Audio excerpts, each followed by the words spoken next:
रहमान। अच्छा जी, जो आज हमारा अगला टॉपिक है वो है the class struggle. Class struggle जो कि काफ़ी एक फेमस भी टॉपिक है इसका, और कार्ल मार्क्स का, और काफ़ी इम्पॉर्टेंट टॉपिक भी है। अच्छा, कार्ल मार्क्स क्या कहता है क्लास स्ट्रगल के बारे में? कार्ल मार्क्स कहता है कि जी जो क्लास स्ट्रगल का यानी कि सिस्टम है, ये सोशल स्ट्रक्चर को चेंज करने का सिर्फ एक ही रास्ता है। मतलब अगर क्लास स्ट्रगल होगी तो सोशल स्ट्रक्चर चेंज हो सकेगा, अगर क्लास स्ट्रगल ना हुई तो सोशल स्ट्रक्चर को चेंज नहीं किया जा सकेगा। क्योंकि कार्ल मार्क्स ने अपनी बुक कम्युनिस्ट मैनिफेस्टो के अंदर इस बात को डिक्लेयर किया है, या मतलब उसने कहा है, तो वो कहता है कि इस क्राइसिस से निकलने के लिए, क्लास स्ट्रगल जैसे यानी कि क्राइसिस से निकलने के लिए सिर्फ इसका एक ही सोल्यूशन है, और वो सोल्यूशन है रेवोल्यूशन। मतलब सोसाइटी के अंदर क्लास स्ट्रगल के क्राइसिस से निकलने के लिए वो सोल्यूशन है रेवोल्यूशन। और ये क्लास स्ट्रगल होना बहुत ज़रूरी है अगर रेवोल्यूशन आना यानी कि आप किसी भी स्टेट के अंदर लाना चाहते हैं। फिर आगे बात कहता है Karl Marx on the theory of class struggle के ऊपर। वो ये मतलब जो कार्ल मार्क्स की थ्योरी है क्लास स्ट्रगल, ये काफ़ी क्लोजली रिलेट करती है इसकी दूसरी थ्योरी के, जो है materialistic interpretation of history. Materialistic interpretation of history के बारे में कार्ल मार्क्स ये कहता है, वो कहता है कि सिर्फ इकॉनमी यानी कि सिर्फ जो पैसा है यही सबब बनता है मुख्तलिफ़ चीज़ों के चेंज होने का। वो कहता है कि जो इकॉनमी है वो पॉलिटिक्स से भी ऊपर है, रिलीजन से भी ऊपर है, तमाम मीन्स ऑफ प्रोडक्शन और डिस्ट्रीब्यूशन से भी ऊपर है। मतलब हर चीज़ से ऊपर जो है वो इकॉनमी है। वो इसमें यानी कि मटेरियलिस्टिक इंटरप्रिटेशन के अंदर ये बातें कहता है। अब इसकी जो क्लास स्ट्रगल की थ्योरी है, ये इसकी मटेरियलिस्टिक इंटरप्रिटेशन से काफ़ी ज़्यादा क्लोजली रिलेटेड है। यहाँ पर कार्ल मार्क्स ये कहता है कि जो क्लास स्ट्रगल है वो एक स्ट्रगल है between oppressor and oppressed for economic and political supremacy. वो कहता है कि ये एक ऐसी स्ट्रगल है जिसमें एक सप्रेसर है और दूसरा ऑप्रेस्ड है, यानी कि सॉरी एक ऑप्रेसर है यानी कि एक दबाने वाला है, और दूसरा ऑप्रेस्ड है, दूसरा दबने वाला। और ये दबाना और दबना यानी कि एक दूसरे को एक्सप्लॉइट करना, ये किस वजह से है? ये सिर्फ़ और सिर्फ है ताकि इकॉनमी और पॉलिटिकल सुपरमेसी को हासिल किया जा सके।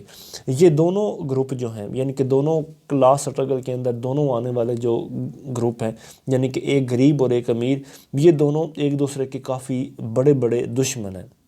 और इनको डिफ्रेंशिएट सिर्फ इस बुनियाद पे किया जा सकता है कि इनमें इकोनॉमिक कंडीशंस का बहुत बड़ा फ़र्क है। यानी कि इकोनॉमिकली एक बहुत वीक है और एक इकोनॉमिकली बहुत मज़बूत है। जो इकोनॉमिकली वीक है उनकी तादाद ज़्यादा है, और जो इकोनॉमिकली मतलब मज़बूत है उनकी तादाद जो है वो कम है।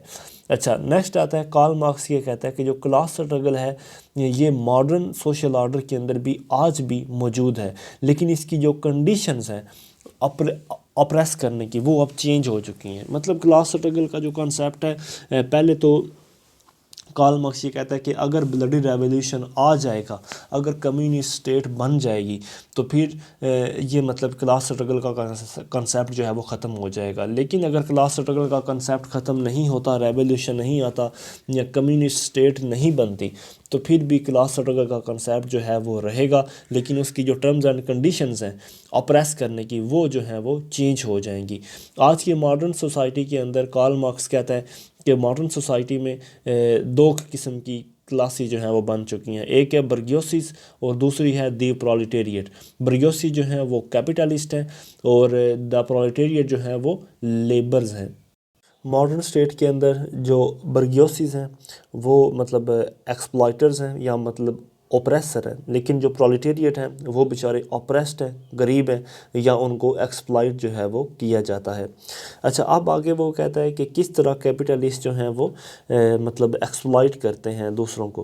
वो कहता है कि यहाँ पर एक बात मद्देनज़र रखना बहुत ज़रूरी है कि ये दोनों एक दूसरे के ऊपर बहुत ज़्यादा डिपेंडेंट है, यानी कि प्रोलेटेरिएट भी, गरीब भी, और बर्गियोसी यानी कि अमीर भी, ये दोनों एक दूसरे के ऊपर डिपेंड यानी कि डेवलपमेंट की ऑफ पावर मतलब अपनी डेवलपमेंट के लिए मींस ऑफ प्रोडक्शन के लिए, डिस्ट्रीब्यूशन के लिए एक दूसरे के ऊपर काफ़ी ज़्यादा डिपेंडेंट है। लिहाजा जो कैपिटलिस्ट है वो अपनी पावर को बढ़ाने के लिए, अपनी डेवलपमेंट को बढ़ाने के लिए और अपनी डिस्ट्रीब्यूशन को ज़्यादा करने के लिए वो क्या करता है कि काफ़ी ज़्यादा मतलब उसको ज़रूरत होती है प्रोलेटेरिएट क्लास के लोगों की। लिहाजा वो उनको लो प्रॉफिट के ऊपर और अपने लेस्ट प्रॉफिट के लिए उनको वो हायर कर लेता है बड़े यानी कि ना थोड़े से मतलब उनके वेजेस के एवज। लिहाजा जो कैपिटलिस्ट है वो प्रोलेटेरियट लेबर्स को हायर करता है सिर्फ अपने फ़ायदे और बेनिफिट के लिए, उनका फ़ायदा या बेनिफिट जो है वो नहीं दिखता। और इस डील के अंदर जो लेबर बेचारा होती है, जो प्रोलेटेरिएट क्लास होती है, वो हमेशा डिसएडवांटेजेस में ही रहती है। उसको दो वजह से या मतलब उसको मतलब दो वजूहात हैं जिसकी वजह से उसको हमेशा डिसएडवांटेज ही देखना पड़ता है। पहली वजह ये कि लेबर जो है उसको स्टोर या प्रिजर्व नहीं किया जा सकता, क्योंकि लेबर तो वो होती है जो आप एक वक्त में करते हैं और फिर बाद में वो आपके अपने बस में होते हैं कि आप करें या ना करें। मतलब लेबर को जो आप स्टोर और प्रिजर्व नहीं कर सकते, जबकि इसके बिल लीवर जो मुनाफा होता है, जो प्रॉफिट होता है, उसको स्टोर या मतलब उसको मज़ीद अरसे के लिए प्रिजर्व किया जा सकता है। नंबर 2 के लिए लेबर्स किस लिए घाटे में जाते हैं, वो ये कि उनको अपने आप को सेल करना होता है लेबर के लिए। या मतलब एक तरफ तो वो अपने आप को सेल करें और अपनी मतलब लेबर के ज़रिए अपने पैसा कमाएं या अपनी रोज़ी रोटी कमाएं, और दूसरे नंबर पे ऊपर यहाँ उनको स्टारवेशन का सामना होता है। यानी कि अगर वो काम नहीं करेंगे, लेबर नहीं करेंगे, कैपिटलिस्ट का कहना नहीं मानेंगे, तो फिर उनको जो है वो भूख यानी कि इस चीज़ का सामना जो है वो करना पड़ेगा। जबकि अगर दूसरी तरफ देखें, कैपिटलिस्ट जो है उसकी हर हवाले से ही उसकी मौजें हैं, उसको किसी भी किस्म का कोई डिसएडवांटेज का सामना नहीं करना पड़ता। उसको यानी कि ये फ़ायदा होता है कि वो इंतज़ार कर सकता है अपनी टर्म्स एंड कंडीशंस एक्सेप्ट करवाने के लिए लेबर्स को, क्योंकि उसके पास ऑलरेडी काफ़ी ज़्यादा पैसा होता है, प्रॉफिट होता है। लिहाजा वो उनको एक्सप्लॉइट करने के लिए अपनी शर्तें मनवाने के लिए मज़ीद भी इंतज़ार कर सकता है, क्योंकि भूखे लोगों को तो ज़ाहिर सी बात है उनको तो कुछ ना कुछ चाहिए। लिहाजा वो उनकी शर्तों को मान जाते हैं क्योंकि उनको स्टारवेशन का सामना होता है। इसके अलावा जब उसकी भी शर्तें मान जाते हैं तो कैपिटलिस्ट होता है वो हमेशा के तौर पर स्टीफ होता है, रिजिड होता है, और उसके प्रिंसिपल जो हैं वो काफ़ी ज़्यादा सख्त होते हैं, हार्ड प्रिंसिपल्स उसके होते हैं। इसके अलावा वो मतलब हमेशा अनबियरेबल और हार्श एक्सप्लॉइटेशन करता है कैपिटलिस्ट लेबर्स की। और जब वो इतनी ज़्यादा उनकी एक्सप्लॉइटेशन करता है तो यूँ अल्टीमेटली लेबर जो है वो मतलब कैपिटलिस्ट के ख़िलाफ़ हो जाते हैं, उनके दिल में उसके लिए नफ़रत पैदा हो जाती है। और जब ये चीज़ें पैदा होती हैं तो फिर यहाँ पर क्लास स्ट्रगल जो है वो एक परमानेंट के चीज़ के तौर पर सामने आ जाती है कि क्लास स्ट्रगल का जो कॉन्सेप्ट है वो वाक़तन पाया जाता है। यानी कि क्लास स्ट्रगल में जो अप्रेसर है वो अप्रेस्ड कर रहा है, जो बेचारे अप्रेस्ड हो रहे हैं वो मज़ीद यानी कि होते चले जा रहे हैं। लिहाजा कैपिटलिस्ट इकॉनमी के अंदर जो प्रोडक्शन होती है उसका सिर्फ़ और सिर्फ मतलब होता है मुनाफा, और ये मुनाफा जो होता है ये होता है कैपिटलिस्ट के लिए, और कैपिटलिस्ट अपनी रकम इन्वेस्ट करता है ताकि वो मज़ीद और मज़ीद ज़्यादा प्रॉफिट जो है वो जनरेट कर सके। अच्छा, कार्ल मार्क्स अपनी कम्युनिस्ट मैनिफेस्टो के अंदर जो अगली बात करता है वो ये कहता है कि सरप्लस वैल्यू की। वो कहता है कि जो कैपिटलिस्ट है वो अपना ज़्यादातर मुनाफा जो है वो सरप्लस वैल्यू के ज़रिए ही बनाता है। अब ये सरप्लस वैल्यू क्या चीज़ है?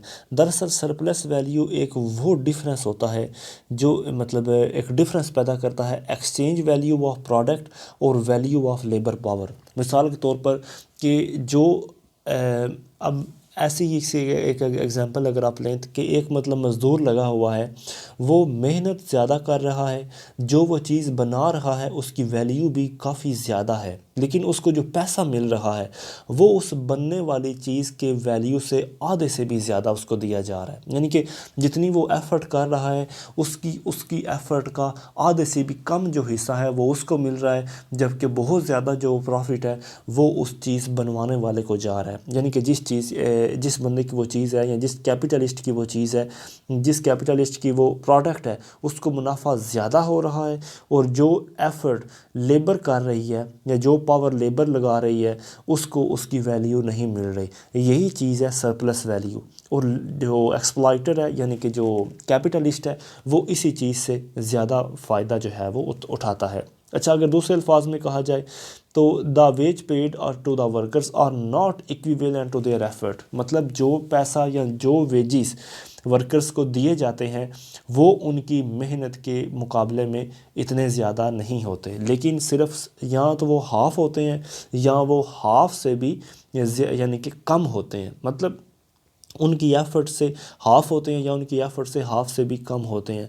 लिहाजा the rest of the values या efforts produced by the labours during working is taken out right by their employers, मतलब जो उनके कैपिटलिस्ट जिन्होंने उनको हायर किया हुआ है, जो उनके एम्प्लॉयर्स हैं, मतलब जो उनके एम्प्लॉयर हैं, उन्होंने जो मतलब बाकी का प्रॉफिट है वो खुद ले जाते हैं, और जो वर्किंग क्लास है, जो मतलब लेबर है, उनको इतना बेचारों को फ़ायदा इसमें नहीं होता। लिहाजा कार्ल मार्क्स जो है वो यहाँ पर इस बात को डिक्लेयर करता है, the person who hold the means of production can hold economic, politic and social institution of the society. Karl Marx ये कहता है कि जिस इंसान के पास मीन्स ऑफ प्रोडक्शन आ गए, यानी कि जिसके पास प्रोडक्शन और डिस्ट्रीब्यूशन के सोर्सेज आ गए, उसके पास पैसा भी आ गया, सियासत भी आ गई, और समाजी जो इदारे हैं वो भी उसके हाथ में आ गए, यानी कि सब कुछ जो है वो उसके हाथ में आ जाएगा। अच्छा जी, नंबर 2 के ऊपर जो कम्युनिस्ट मैनिफेस्टो के अंदर इस चीज़ को यानी कि कहा गया है कि कम्युनिस्ट मैनिफेस्टो का जो सेकंड पार्ट है वो इस बारे में कहता है कि जो प्रोलेटेरिएट्स हैं वो रेवोल्यूशन किस तरह ला सकते हैं, या मतलब रेवोल्यूशन लाने के बाद जो ब्लडी रेवोल्यूशन होगा उसके अंदर उन्होंने क्या करना होगा। वो कहता है कि रेवोल्यूशन के पहले स्टेप में तो ये करना होगा कि जो प्रोलेटेरिएट क्लास है उसको रेस करके उसको रूलिंग क्लास बनाना होगा। मतलब अब रूलिंग क्लास पहले चूँकि कैपिटलिस्ट थी, अब कैपिटलिस्ट को ख़त्म कर दिया गया, अब जो प्रोलेटेरिएट क्लास है वही रूलिंग क्लास बनेगी।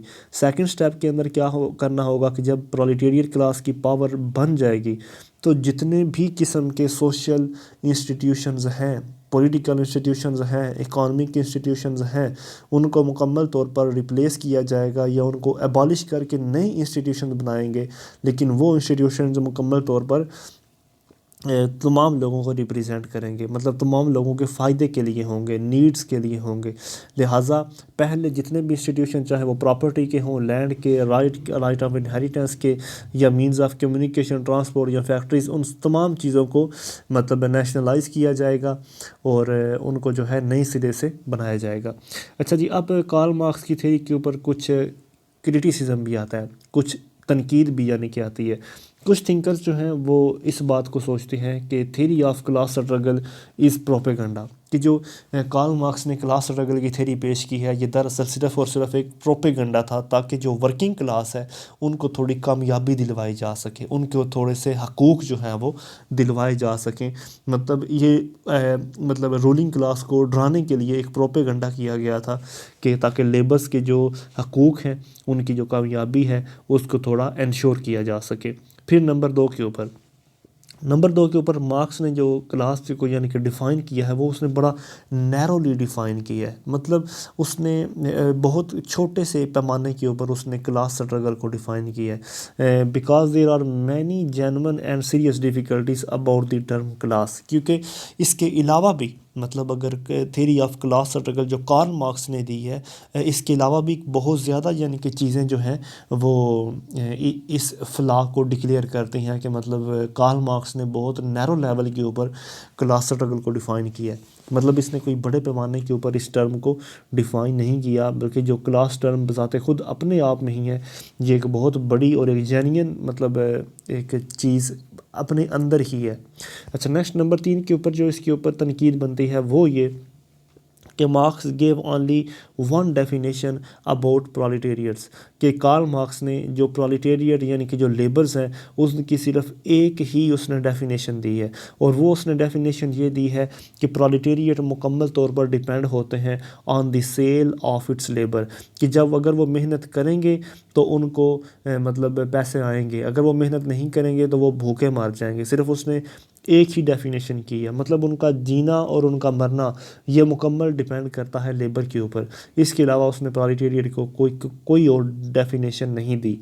फिर नंबर 4 के ऊपर जो इसके ऊपर क्रिटिसिज्म बनता है वो ये बनता है कि कार्ल मार्क्स ने किसी भी किस्म का कोई भी डिफरेंस सोशल क्लास और इकोनॉमिक क्लास में नहीं पैदा किया, यानी कि उसने इकोनॉमिक क्लास और सोशल क्लास को डिफ़ाइन नहीं किया, बल्कि उसने कहा है कि जो सोशल क्लास है वही इकोनॉमिक क्लास है। मतलब उसने दोनों को इंटरमिक्स कर दिया, इन दोनों में उसने जो डिफरेंस है वो बयान ही नहीं किया कि सोशल क्लास क्या होती है और इकोनॉमिक क्लास क्या होती है। फिर नंबर 5 के ऊपर जो इसके ऊपर क्रिटिसिज्म ज़्यादा है वो ये कि कार्ल मार्क्स ने इस क्लास स्ट्रगल को एक बहुत ही सिंप्लीफाइड वे में डिफ़ाइन किया है, बहुत एक सादा से यानी कि जुमले के अंदर या सादा से मीन के अंदर उसने डिफ़ाइन किया है और नैरोली उसको डिफ़ाइन किया है। क्यों? उसकी पीछे वजह ये थी कि ताकि ये रेवोल्यूशन ला सके। मतलब इसने ब्लडी रेवोल्यूशन को मतलब इंसिस्ट करने के लिए, लोगों को रेवोल्यूशन के ऊपर इंसिस्ट करने के लिए इसने उसको बहुत सिंप्लीफाइड वे में और नैरोली वे में उसको डिफ़ाइन किया है। फिर नंबर 6 के ऊपर जिसके ऊपर तनकीद बनती है वो ये कि कार्ल मार्क्स ने क्लास स्ट्रगल को सिर्फ़ और सिर्फ एक इशू बताया है, और वो इशू इसने बताया है कि वो अमीर और गरीब के दरमियान इशू है। यानी कि क्लास स्ट्रगल का इशू सिर्फ़ और सिर्फ इसने एक ही वे में डिफ़ाइन किया है, और वो इसने वे कौन सा लिया है, वो है रिच और पुअर के दरमियान जो डिफरेंस है सिर्फ उसको। जबकि रियलिटी के अंदर अगर हम मिड लेवल हिस्ट्री को देखें तो सोशल क्लास जो है वो बैडली तौर पर इंटरनली काफ़ी उसमें कॉन्फ्लिक्ट जो हैं वो रहे हैं। मतलब सोशल क्लास के अपने ही अंदर काफ़ी ज़्यादा कॉन्फ्लिक्ट जो रहे हैं। मिसाल के तौर पर एम्पेरर्स और पोप्स के दरमियान काफ़ी ज़्यादा कॉन्फ्लिक्ट्स रहे हैं, while they both are from ruling class, जबकि ये दोनों जो हैं वो रूलिंग क्लास से इनका ताल्लुक़ था। मतलब यहाँ पर हम अगर सिंपल अल्फाज में बयान करें तो कार्ल मार्क्स जो है उसने सिर्फ क्लास स्ट्रगल को अमीर और गरीब के दरमियान डिफ़ाइन किया है। जबकि अगर हिस्ट्री को उठाकर देखें तो जो रूलिंग क्लास थी, जो यानी कि इसके नज़दीक जिसके पास कैपिटलिज्म ज़्यादा था, जिस तरह मतलब किंग्स या पॉप्स हैं, अब उनकी आपस में भी काफ़ी ज़्यादा चपकलस जो है वो रही है। इसने उस चीज़ को डिफ़ाइन जो है वो नहीं किया। क्यों इसने उसको नहीं किया? क्योंकि ये सिर्फ़ और सिर्फ रेवोल्यूशन लाना चाहता था।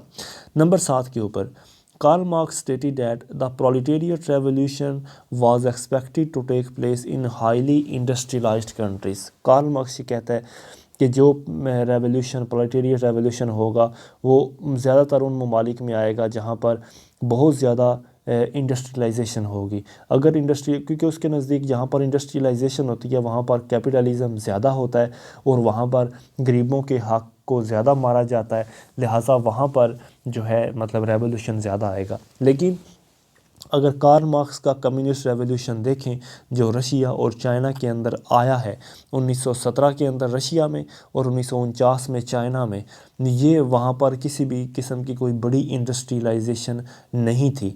लिहाजा कार्ल मार्क्स की ये जो प्रेडिक्शन है ये भी उसकी प्रेडिक्शन गलत है। तो ये इसके ऊपर था क्रिटिसिज्म क्लास स्ट्रगल के ऊपर। तो आज के लिए इतनी, इंशाल्लाह बाकी हम नेक्स्ट वीडियो में देखेंगे। अस्सलाम वालेकुम।